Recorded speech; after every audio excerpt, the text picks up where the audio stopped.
That's right, Jim. Why would someone with a gun open fire on a car with two women and a baby inside? According to a relative of one of the victims, these two women were not the intended targets, and he says the shooting that happened here at this intersection yesterday in Riviera Beach should never have happened.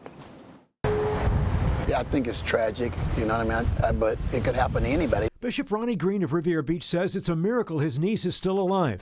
Police say she was the driver of this red Buick, which is peppered with bullet holes. It's just the hand of God for that many bullets to go inside of a vehicle and no one to be killed. I just think it's an act of God. According to a police report, 17 shots were fired at the car the two women and baby were sitting in. The suspect sped away from the scene but crashed following a high-speed chase through the streets of West Palm Beach.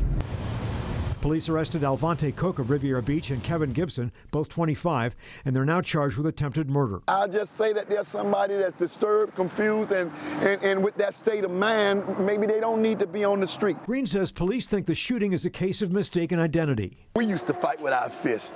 They don't fight with their fists no more. People just fight with guns. Green's niece, who was driving the red Buick, was shot in the armpit, right foot, and right knee.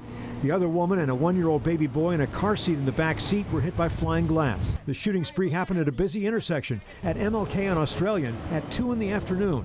Two girls told us they walk past that intersection every day on their way home from school. People are just shooting anybody. It's broad daylight and they're shooting people. So you have to be more careful of the way you walk, where you go. They don't care anymore. They say if the shooting had happened just a few minutes later, they might have been hit by stray gunfire. It's frightening because it could actually happen to us.